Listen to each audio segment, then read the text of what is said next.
What's going on, guys? I'm Steve. Welcome back to the channel. Welcome back to another video. If it's your first time stopping by the channel, hit that subscribe button. Trust me, you won't regret it. If you're a returning subscriber, as always, guys, welcome back, and I do appreciate the support. Guys, listen. A story broke out of Lafayette, Louisiana. Shout out Lafayette. And it's concerning this woman right here. This is 37-year-old Denise Thomas. And the crime she's committed doing, aggravated kidnapping, I think I have to question. Sometime earlier this week, this woman, Miss Thomas, had dialed up a rideshare provider, Lyft preferably. The Lyft driver came, and after she put her address coordinates in this guy's phone for him to take her home, something happened where, on the way home, where this woman with her 5-year-old child in the car with her got into an argument with the Lyft driver about the direction in which she was going on the way home to her house, whose GPS coordinates was already in the rideshare driver's phone. This woman's wanted by police. They can't find her. Like I said, aggravated kidnapping. But the reason why I'm doing this story is I want you guys to really take a look at this. And this story might have a lot more than, this might be a lot more to the story. And I want you guys to comment and give me your honest assessment of how you think this is and what you think happened that led up to the events that this news article is going to tell you. But in my humble opinion, I don't think she should go to jail. And I'll explain it in the after the video. A lot of times I call some females juggernauts. But all females got the juggernaut trait. And it's just something that's in them, like men have a survival, fight or flight, stimulus, survival trait. Same with females. The juggernaut trait is serious and is real. It can also make them dangerous. But I think in this lady's case, it might have saved her life. I don't think this is a juggernaut female, but she do carry the trait. And I think he kicked in at the right time. And it could have averted disaster for her and her child. Just my opinion. Take a look and tell me what you think. Lafayette police are searching for a woman accused of kidnapping her Lyft driver. According to authorities, the suspect also had her 5-year-old son in the vehicle when she pointed a gun at the driver's head. The News 10's Britt LaFaso tells us how the rideshare driver managed to escape. Britt.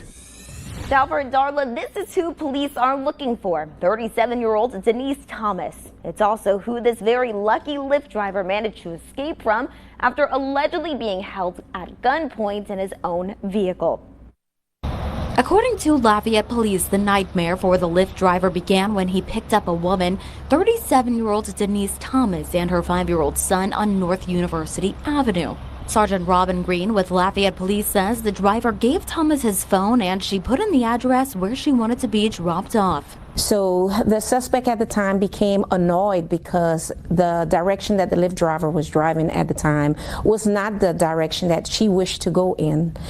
The suspect produced a handgun and pointed it at the Lyft driver while he was driving off Ponte Mouton Road and basically told him that you need to bring me home, which the Lyft driver was bringing the suspect home. He was just following the GPS that was provided by his cell phone. At that time, the Lyft driver became afraid and tried to get the gun out of the suspect's hand. But he couldn't do it, so the Lyft driver did the only thing he could think of. The Lyft driver purposefully crashes his car into this ditch, and he is finally able to escape. He then flags down somebody passing by, gets them to bring him to the nearest business, and that's when he was finally able to call 911. By the time officers had arrived, Thomas, along with her 5-year-old son, were gone. He did what he could do, and that was going off the road, which could have ended deadly, depending on if the gun would have went off during the crash. You just never know. As ride-sharing becomes more popular, Sergeant Green says drivers should be careful and keep stories like these in mind. because you don't know the individuals that you're picking up and who's getting inside of your car. You don't know their histories. You don't know if they're dealing with something at the time whenever they get in the car, whether it's a mental crisis or if they just got into an argument with a family member. You just never know who's getting inside of your vehicle. All right, guys, that's the story of Miss Denise Thomas, wanted for aggravated kidnapping of a rideshare driver who refused to take her the way she wanted to go, according to the coordinates. Now, I said I don't think this woman should go to jail because not given there's two sides of the story, and all you heard was the rideshare driver's side of the story. There's a couple of things in this thing that make me think something was up or something was off. First thing is this. She put the coordinates in the phone and he wasn't going by the coordinates. Now, granted, everybody has their own type of way of doing things. But when somebody puts the coordinates of their house in your phone, it's best to follow it because they're the ones giving you the directions, and that's the directions that they would feel safe with. They don't want to hear, oh, I know another route.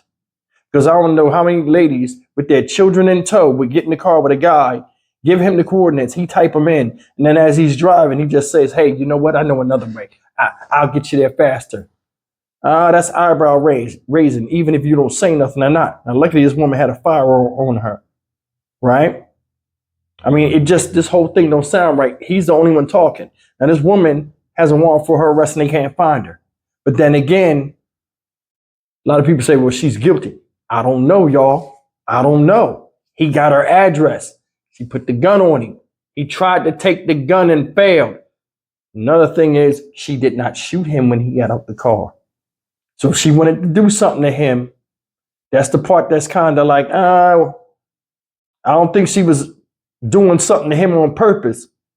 She could have offed him, but she didn't. She just wanted to get him away from her. The guy ran. She went her own way. Now they can't find her. You got the address. He got her address in his phone. So if she's not home and they can't find her, they know who she is. Her side of the story need to be told. Of course, nobody gonna go back to a house they think somebody can do something to them after they think somebody was doing some old flim-flammery in the car. I can't blame her. I can't. Now, I mean, I can see it's like she put the gun on him, robbed him, beat him with the gun, all this. She just pointed it like, yo, take me the way the directions are saying. Nothing wrong with that. And if that's the case, when she pulled the gun on him, why he didn't say, okay, and just do what she said? Something's off where she had to keep the gun out and like get up on you and wrestle you with it.